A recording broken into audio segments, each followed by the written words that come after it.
To me feels like cancel culture in a negative way. Now, the accountability part is necessary. But when do we come to a place where someone can be restored? And maybe there are some infractions that where that will never happen, but I think we need to be more readily asking ourselves questions like, what if I was in his shoes? What if I had made that mistake? How would I want to be treated?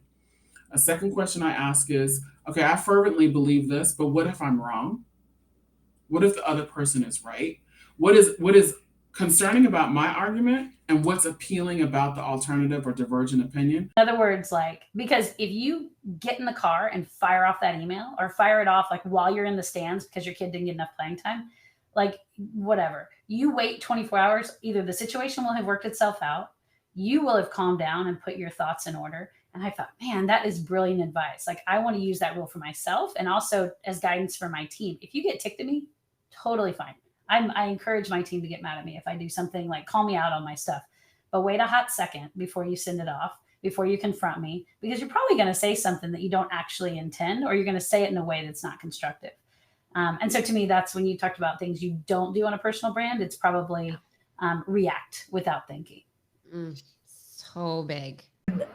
Um, Instead of just continuously complaining about the problems, we go, here's the possibilities that can come when we really practice inclusivity and we create belonging for everyone. Um, I think it's not necessary to be a disability inclusion expert to practice disability inclusion or inclusion just altogether. I think the questions we want to ask ourselves is, who is left out? What can I do?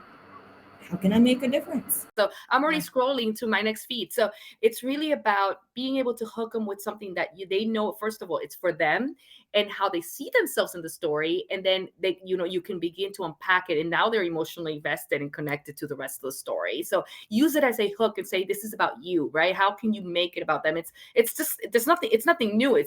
Put the customer at the center of your story. That's all it is. And I always say this, and I say this in my workshops when I'm talking about the power of networking. Even if you set aside 20 minutes per day, just 20 minutes per day, and you do it for 30 days straight, you set your timer on your phone, get your phone out, set your timer, 20 minutes, and you do it daily. Connect, engage, like, follow, share, all the things. Yeah. 20 minutes per day for 30 days. And you watch how that algorithm will pick you up and really make sure that people are seeing you. I feel like we have all these conversations about being inclusive, but we never think about, okay, from a culture perspective, are we acknowledging kind of like, for example, growing up Asian American, I was taught a set of principles of how to carry myself. And that was actually kind of different from the Western ideal, right? But yeah. I think that's the thing. You kind of have to have that awareness and know how to be flexible between the two. That's really how we can all succeed. It's big. It's huge. But I'll tell you, Rachel, probably one of the major things that younger people in career can think about is, what are some things I can do every day and every week to take care of my mental health? And that can just be, I need to clear clutter and not do this for an hour in the middle of the day. And for me, that's been one of them. After I now know this about me, after 4 hours of meetings, my mind is just not there anymore. So I just now look proactively at my calendar and I look, 4 hours of meetings. Then I put a chunk in 30 minutes where I will not be here.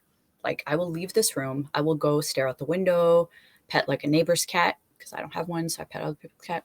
I will go like mindlessly scroll. Mindlessly scrolling is not bad. People are like, mindlessly scrolling is killing your brains. I'm like, not if that helps you kind of ground and reset a little bit. Inspirational, all those pieces that are so intricate, Kim, that it does take an expert to really pull that out of you, because most people aren't really paying attention to it. And I agree with you, especially about that aspect is like, I love short form video. It's what I'm an expert in. But the truth is, some of these things are very nuanced. And it just seems like we'll just show up and smile. Well, if it was that easy, people wouldn't have all these hangups about it. So like, I actually hate when someone's like, just show up and be yourself. Don't be yourself. Don't show up and be yourself. Like it actually takes work and practice to show up as you on camera. really need to, I really need to figure this out. I Yeah. need to, and so we can tell by our language Totally. just where we are. And it's like, oh, this makes sense. This makes sense. And so Mhm. I have to help people. Let me Okay, build well, my roadmap. yeah, Here's how I'm yeah. going to get there. Exactly. Here's the like, okay, here's Yeah. the strategy that's going to get me from point A to point B. Okay, Yeah. that makes sense. But it's going to almost always fall flat unless we map that strategy to, well, are you factoring in what you want to feel? Right. And so the moment we wake up to that, all of a sudden the landscape changes a little bit and clarity now emerges. Like you can create the most beautiful brand design, you can create the most amazing content strategy, but if your mindset is stopping you from doing it, then it doesn't really matter what strategy you put together. So a lot of people had fear of public speaking, fear of failure, fear of being seen, a lot of limiting beliefs like imposter syndrome, comparisonitis, perfectionism, all hurting our success. This mindset piece is of the most important piece because are we constantly getting in our own way? And any successful person you talk to is going to say how essential the mindset piece is, right? Yeah.